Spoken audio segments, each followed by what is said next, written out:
Hi dear students, so this is class number 4 of the chapter sets. So students, in the ಎರಡು class, that is in class number 2 and class number 3. So we have seen 7 problems. So there we asked to determine whether the given collection of objects is a set or not a set. So in some cases, that is in some problems, so collection of objects are well defined and they are sets. So in some problems, the given collection of objects are not well defined, so they do not form a set. So shall we continue? So the same type of problems. So this is question number 8 and is like this. A collection of most dangerous animals of the world. Now we have to determine whether this collection, given collection, is a set or not a set. So student, here the given collection is not a set. ಮಕ್ಕಳ ಇಲ್ಲಿ ಏನು collection ಕೊಟ್ಟಿದ್ದಾರೋ ಇದು set ಆಗಲ್ಲ. ಕಾರಣ ಯಾಕೆಂದರೆ ಇದು well defined ಅಲ್ಲ. So ಇಲ್ಲಿ ಆಬ್ಜೆಕ್ಟ್ಸ್ ಯಾವುದು ಅಂದರೆ collection of most dangerous animals. So animals are the objects. Animals are the objects. So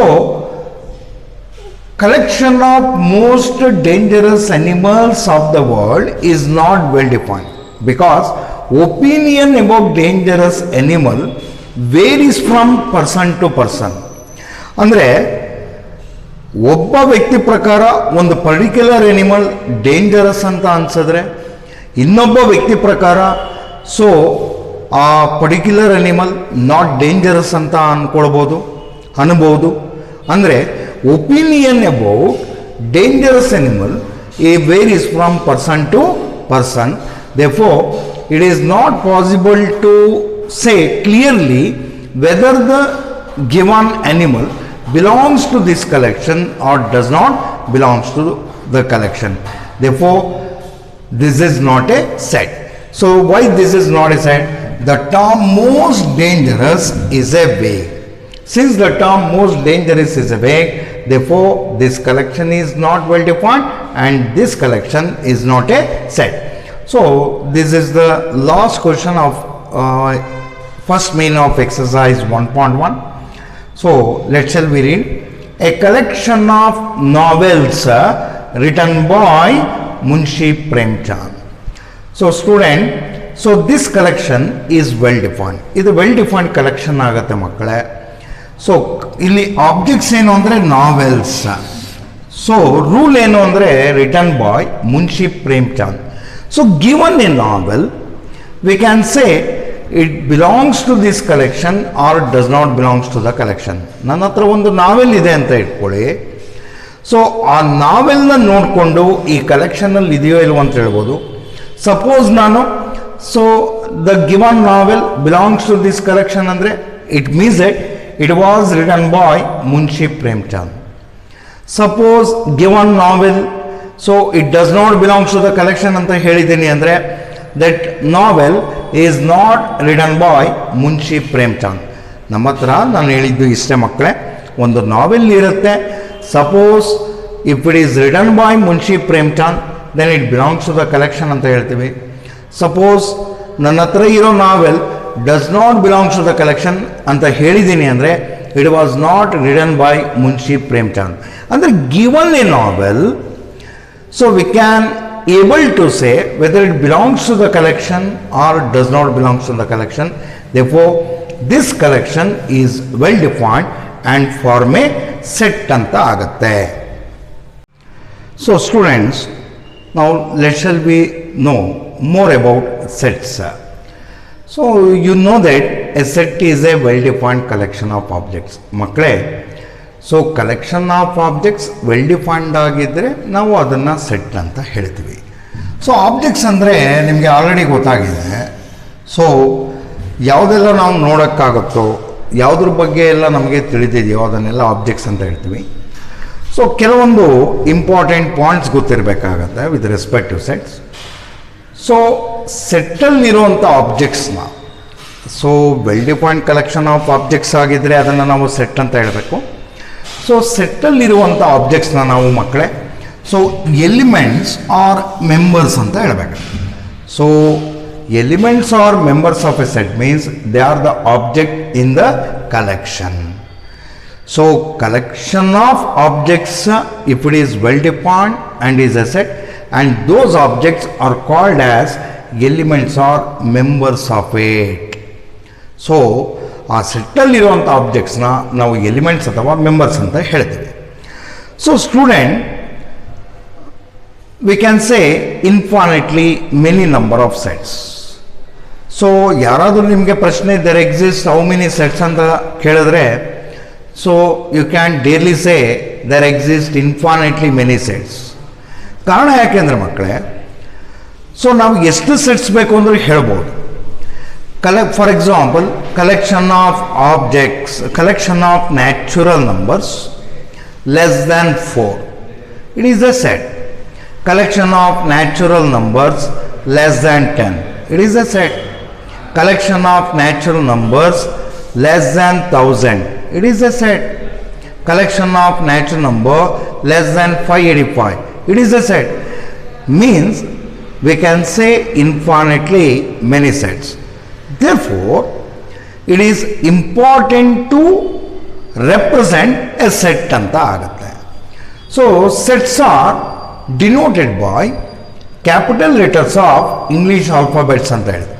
Since there exists infinitely many sets, so sets are, we denote sets by capital letters of English alphabet like A, B, C, D, X, Y, Z.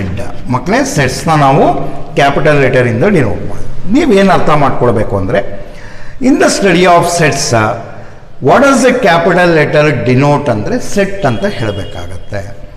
ಅಂದರೆ ಈ chapter ಡಿಸ್ಕಷನಲ್ಲಿ ಅಷ್ಟೇ. Capital A ಅಂದರೆ it is a set, capital P ಅಂದರೆ it is a set, capital X ಅಂದರೆ it is a set ಅಂತ. So ಈ objects of the ಸೆಟ್ನ ನಾವು ಮಕ್ಕಳೇ ಎಲಿಮೆಂಟ್ಸ್ ಅಂತ ಹೇಳ್ತೀವಿ. ಹಾಗಾದರೆ how they are represented, how they are denoted. So generally ಮಕ್ಕಳೇ ನಾವು ಸೆಟ್ಟಲ್ಲಿರುವಂಥ ಆಬ್ಜೆಕ್ಟ್ಸ್ ಅಂದರೆ ಎಲಿಮೆಂಟ್ಸ್ ಅಥವಾ ಮೆಂಬರ್ಸ್ನ ಸ್ಮಾಲ್ ಲೆಟರ್ಸ್ ಆಫ್ ಇಂಗ್ಲೀಷ್ ಆಲ್ಫಾಬೆಟ್ಟಿಂದ ಡಿನೋಟ್ ಮಾಡ್ತೀವಿ. ಸೊ ಜನರಲಿ ಅಥವಾ ನಂಬರ್ಸ್. ಬಟ್ ನಾವು ಹೇಳಬೇಕಾದ್ರೆ so elements are denoted by small letters of English alphabet ಅಂತ ಹೇಳ್ತೀವಿ. ಅಂದರೆ small a, small b, small c, so x, y, so z. So ಮಕ್ಕಳೇ ಒಂದನ್ನು ಜ್ಞಾಪಕ ಇಟ್ಕೊಳ್ಳಿ. What is the small letter in study of sets denote ಅಂದರೆ element, one of the element or object of the set ಅಂತ ಹೇಳಬೇಕಾಗತ್ತೆ, ಅಥವಾ member of the set. Again I repeat. So ಸೆಟ್ಸ್ನ ನಾವು ಕ್ಯಾಪಿಟಲ್ ಲೆಟರಿಂದ ಡಿನೋಟ್ ಮಾಡಬೇಕಾಗತ್ತೆ, ಮತ್ತು ಸೆಟ್ಟಲ್ಲಿರುವಂಥ ಆಬ್ಜೆಕ್ಟ್ಸ್ ಅಥವಾ elements ಅಥವಾ ಮೆಂಬರ್ಸ್ನ ನಾವು ಸ್ಮಾಲ್ ಲೆಟರಿಂದ ಡಿನೋಟ್ ಮಾಡಬೇಕಾಗತ್ತೆ. ಈಗ ನೆಕ್ಸ್ಟ್ ಪಾಯಿಂಟ್ ತಿಳ್ಕೊಳ್ಳೋಣ ಮಕ್ಕಳೇ. So consider collection of prime numbers less than 10. So collection of prime numbers less than 10 is well defined. So given A number we can say whether it belongs to the collection or does not belong to the collection. So this collection is well defined and this is a set. ಮಕ್ಕಳೇ ಇಲ್ಲೇನು collection of prime numbers less than 10 ಅಂತ ಇದೆಯೋ well defined ಆಗುತ್ತೆ. ನಮಗೆ ಒಂದು ಸಂಖ್ಯೆ ಕೊಟ್ಟಿದ್ರೆ so ಅದು ಈ ಕಲೆಕ್ಷನಲ್ಲಿ ಇದೆಯೋ ಇಲ್ವೋ ಅಂತ ಹೇಳಿ ಸೊ ನಾವು ಯಾವುದೇ ಗೊಂದಲ ಇಲ್ಲದೆ ಹೇಳ್ಬೋದು. ಆದ್ದರಿಂದ ಇದು ಸೆಟ್ ಆಗುತ್ತೆ ಮಕ್ಕಳೇ. ಸೊ ಮಕ್ಕಳೇ ನನಗೆ ಒಂದು ಪ್ರಶ್ನೆ ಕೇಳ್ತೀನಿ. ಸೊ ಹೀಗೆ ಅಂತ ಇಟ್ಕೊಳ್ಳಿ.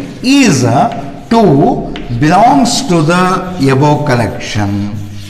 Is 2 belongs to the above collection. So if I ask you the question is 2 belongs to the above collection ಅಂದರೆ ಏನು ಹೇಳ್ಬೋದು ನೀವು? ಎಸ್ ಅಂತ ಹೇಳಿ. Why 2 belongs to the collection? Because 2 is a prime number and less than 10. Suppose if I ask a question like this to you, is 13 belongs to the above collection? What is your answer? So you will say no. 13 is a prime number but not less than 10. So ಇದರಿಂದ ನೀವೇನು ಅರ್ಥ ಮಾಡ್ಕೊಳ್ಬೇಕು? 2 belongs to the collection, 13 does not belongs to the collection.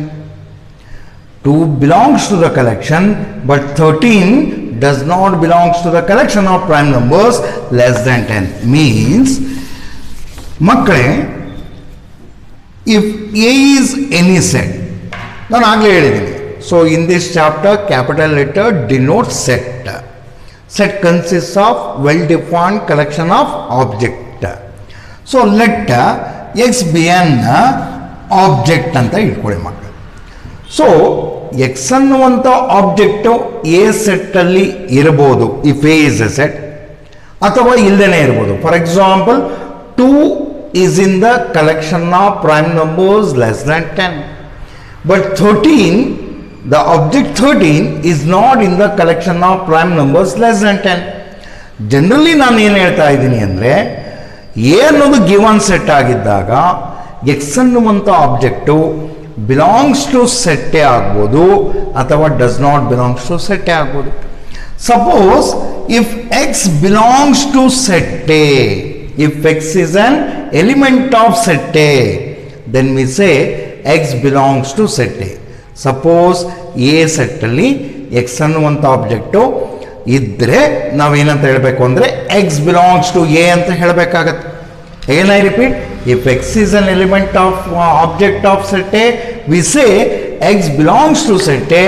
ಅದನ್ನು symbols ಅಲ್ಲಿ ಹೇಗೆ ಬರಿಬೇಕು ಅಂದರೆ ಹೀಗೆ ಬರಿಬೇಕಾಗತ್ತೆ. So this symbol stands for belongs to. So ನೀವು ಏನು ಅಬ್ಸರ್ವ್ ಮಾಡಬೇಕು ಅಂದರೆ ನೋಡಿ, ಇದು ಗ್ರೀಕ್ ಸಿಂಬಲ್ ಆಗುತ್ತೆ. ಸೊ ಗ್ರೀಕ್ ಲೆಟರ್ ಇದು. ಸೊ ಇದನ್ನು ಬಿಲಾಂಗ್ಸ್ ಟು ಅಂತ ರೆಡ್ ಮಾಡಬೇಕಾಗತ್ತೆ. ಈ ಸಿಂಬಲ್ನ ಲೆಫ್ಟ್ ಸೈಡಲ್ಲಿ ಇರೋದು ಸೆಟ್ಟಲ್ಲಿರುವಂಥ ಎಲಿಮೆಂಟ್, ಈ ಸಿಂಬಲ್ನ ರೈಟ್ ಸೈಡಲ್ಲಿ ಇರೋದು ಸೆಟ್ ಆಗುತ್ತೆ. ನೀವು ಇಲ್ಲಿ ಕ್ಯಾಪಿಟಲ್ಲೇ ಇಲ್ಲಿ ಎಕ್ಸ್ ಬರೆದರೆ ತಪ್ಪಾಗತ್ತೆ. ಯಾವತ್ತೂ ಈ ಸಿಂಬಲ್ನ ಲೆಫ್ಟ್ ಸೈಡಲ್ಲಿ ಎಲಿಮೆಂಟ್ ಆಬ್ಜೆಕ್ಟ್ ಇರಬೇಕು, ರೈಟ್ ಸೈಡಲ್ಲಿ ಸೆಟ್ ಇರಬೇಕಾಗತ್ತೆ. Suppose if X is not an element of set A, ನಾನು ಆಗಲೇ ಹೇಳಿದ್ದೀನಿ ಎಕ್ಸ್ ಎ ಸೆಟ್ಟಲ್ಲಿ ಇರ್ಬೋದು, ಇಲ್ಲದೇ ಇರ್ಬೋದು. If x is not an element of set A, we say x does not belongs to A. So in symbols we write like this: x does not belongs to set A. Write this symbol as does not belongs to set A. ಮಕ್ಕಳೇ, ಇದರಿಂದ ನೀವೇನು ಅರ್ಥ ಮಾಡ್ಕೊಳ್ಬೇಕು ಅಂದರೆ, ಈ expression ಪ್ರಕಾರ x is an element of set A. According to this expression, ನೀವು ಏನು ಅರ್ಥ ಮಾಡ್ಕೊಳ್ಬೇಕು ಅಂದರೆ x is not an element of set A. Now let shall we see methods of representing a set. This is going to be very important. So we say there are 2 methods of representing a set anta ಹೇಳ್ತೀವಿ ಮಕ್ಕಳು. So the first one is roster form. This is also called as tabular form. The second one is set builder form, or we say rule method. ಮಕ್ಕಳೇ, methods of representation of ಸೆಟ್ಟಲ್ಲಿ 2 method ಬರುತ್ತೆ. So ಮೊದಲನೇ ಮೆಥಡ್ನ ನಾವು roster form ಅಥವಾ ಟ್ಯಾಬುಲರ್ form ಅಂತ ಹೇಳ್ತೀವಿ. ಎರಡನೇ ಮೆಥಡ್ನ ನಾವು set builder form ಅಥವಾ ರೂಲ್ ಮೆಥಡ್ ಅಂತ ಹೇಳ್ತೀವಿ, ಅಥವಾ ಪ್ರಾಪರ್ಟಿ ಮೆಥಡ್ ಅಂತ ಹೇಳ್ತೀವಿ. ಸೊ ರೋಸ್ಟರ್ ಫಾರ್ಮ್ ಅಂದರೆ ಏನು ಅಂತ ತಿಳ್ಕೊಳ್ಳೋಣ. ಸೊ ಈ ರೋಸ್ಟರ್ ಫಾರ್ಮಲ್ಲಿ ಸೆಟ್ಟನ್ನು ರೆಪ್ರೆಸೆಂಟ್ ಮಾಡಬೇಕಾದ್ರೆ ನಾವು ಸೆಟ್ಟಲ್ಲಿರುವಂಥ ಪ್ರತಿಯೊಂದು ಎಲಿಮೆಂಟ್ನ ಲೀಸ್ಟ್ ಮಾಡಬೇಕಾಗತ್ತೆ. ಲೀಸ್ಟ್ ಮಾಡಿದ ನಂತರ ಸೊ ಎಲಿಮೆಂಟ್ಸ್ನ ನಾವು ಕಾಮ ಯೂಸ್ ಮಾಡಿಕೊಂಡು ಸಪ್ರೇಟ್ ಮಾಡಬೇಕಾಗತ್ತೆ. ಕಾಮ ಯೂಸ್ ಮಾಡಿಕೊಂಡು ಸಪ್ರೇಟ್ ಮಾಡಿದ ನಂತರ ಸೊ ಆ ಕಂಪ್ಲೀಟ್ ಅರೇಂಜ್ಮೆಂಟ್ನ ಫ್ಲವರ್ ಬ್ರ್ಯಾಕೆಟಲ್ಲಿ ಬರಿಬೇಕಾಗತ್ತೆ, ಅಂದರೆ ಕರ್ಲಿ ಬ್ರೇಸಸಲ್ಲಿ ಬರಿಬೇಕಾಗತ್ತೆ. ಸೊ ನಾನೀಗ ಹೇಳಿದ್ದು ಇಷ್ಟೇ ಮಕ್ಕಳೇ. So in roster form we have to list all the elements of the set, we have to separate them using comma, and we have to enclose the arrangement within curly bracket. So it will be clear from this example. Let A is equal to set of prime numbers. A be the set of prime numbers less than 10. So this set in roster form has to be written like this. So ಮಕ್ಕಳೇ, ನಾನು ಹೇಳಿರೋ ಪ್ರಕಾರ ನಾವು ಏನು ಮಾಡಬೇಕಾಗತ್ತೆ ಅಂದರೆ, so ಈ ಸೆಟ್ಟಲ್ಲಿ ಬರೋವಂಥ ಪ್ರತಿಯೊಂದು ಎಲಿಮೆಂಟ್ನ ಲೀಸ್ಟ್ ಮಾಡಬೇಕಾಗತ್ತೆ. ಸೊ ಲೀಸ್ಟ್ ಮಾಡಿದ್ಮೇಲೆ ಕಾಮದಿಂದ ಸಪ್ರೇಟ್ ಮಾಡಬೇಕಾಗತ್ತೆ. ಸೊ ಎಲಿಮೆಂಟ್ ಮತ್ತು ಎಲಿಮೆಂಟ್ನ ಕಾಮದಿಂದ ಸಪ್ರೇಟ್ ಮಾಡಬೇಕು. ಆ ನಂತರ ಆ ಎಂಟೈರ್ ಅರೇಂಜ್ಮೆಂಟ್ನ ಕರ್ಲಿ ಬ್ರೇಸಸ್ ಒಳಗಡೆ ಬರಿಬೇಕಾಗುತ್ತೆ. ದೇಪ ಯೂಶಲಿ ನಾವು ಕರ್ಲಿ ಬ್ರ್ಯಾಕೆಟ್ ಓಪನ್ ಮಾಡ್ಕೊಳ್ತೀವಿ. ಕರ್ಲಿ ಬ್ರ್ಯಾಕೆಟ್ನ ನಾವು ಫ್ಲವರ್ ಬ್ರ್ಯಾಕೆಟ್ ಅಂತಲೂ ಕೂಡ ಹೇಳ್ತೀವಿ. So student, you know prime numbers less than 10. Prime number less than 10 are 2, 3, 5, 7. So they are the only prime numbers less than 10. ಹಾಗಾದರೆ ಈ ಸೆಟ್ಟಲ್ಲಿರುವಂಥ ಎಲಿಮೆಂಟ್ಸ್ ಏನು ಅಂದರೆ ಮಕ್ಕಳೇ, 2, 3, 5, 7. ಸೊ ಈ ಎಲಿಮೆಂಟ್ಸ್ನ ನಾವು ಕಾಮೆಯಿಂದ ಸಪ್ರೇಟ್ ಮಾಡಬೇಕಾಗತ್ತೆ. So after writing 2 we have to put comma. After writing 3 we have to write comma. After writing 5 we have to write comma. So 7 ಆದ ನಂತರ ಯಾವುದೇ ಎಲಿಮೆಂಟ್ ಕೂಡ ಬರೋದಿಲ್ಲ ಮಕ್ಕಳೇ ಈ ಸೆಟ್ಟಲ್ಲಿ. ನೆಕ್ಸ್ಟ್ ಕರ್ಲಿ ಬ್ರ್ಯಾಕೆಟ್ನ ಕ್ಲೋಸ್ ಮಾಡು. ಅಂದರೆ ನೀವು ಒಂದು ಎಲಿಮೆಂಟ್ ಬರೆದಾದ ನಂತರ ಸಪೋಸ್ ಈ ಸೆಟ್ಟಲ್ಲಿ ನೆಕ್ಸ್ಟ್ ಎಲಿಮೆಂಟ್ ಇದ್ದರೆ ಕಾಮ ಬರೆದು ನೆಕ್ಸ್ಟ್ ಎಲಿಮೆಂಟ್ ಬರೀರಿ. ಸೊ ಸೆಟ್ಟಲ್ಲಿ ಈ ಎಲಿಮೆಂಟ್ ಆದಮೇಲೆ ಇನ್ಯಾವುದಾದ್ರೂ ಮುಂದೆ ಏನಾದರೂ ಎಲಿಮೆಂಟ್ ಇದ್ದರೆ ಕಾಮ ಬರೆದು ಆ ಎಲಿಮೆಂಟ್ ಬರೀರಿ.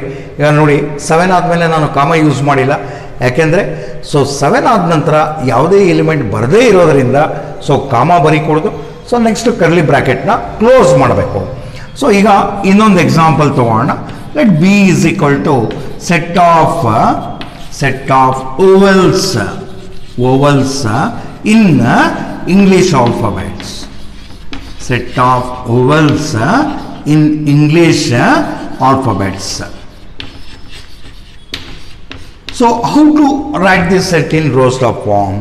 So ಹೇಗೆ ಬರೀಬೇಕು ಅಂತ, we know capital letter denote a set. ನಾವು ಕ್ಯಾಪಿಟಲ್ ಸೆಟ್ಸ್ನ ಕ್ಯಾಪಿಟಲ್ ಲೆಟರಿಂದ ಡಿನೋಟ್ ಮಾಡಿ ಪ್ರತಿಯೊಂದು ಸೆಟ್ನ ನಾವು ಮಕ್ಕಳೇ ನೇಮ್ ಮಾಡಬೇಕಾಗತ್ತೆ ನಾವು. ಸೊ ಇದನ್ನು ರೋಸ್ಟರ್ ಫಾರ್ಮಲ್ಲಿ ಹೇಗೆ ಬರೆಯೋದು ಅಂತ ನೋಡ್ಕೊಳ್ಳಿ. ಸೊ ಕರ್ಲಿ ಬ್ರ್ಯಾಕೆಟ್ ಓಪನ್ ಮಾಡಬೇಕಾಗತ್ತೆ. So we know vowels in English alphabets. Objects of this set are vowels in English alphabet. So vowels in English alphabet are A, E, I, O, U.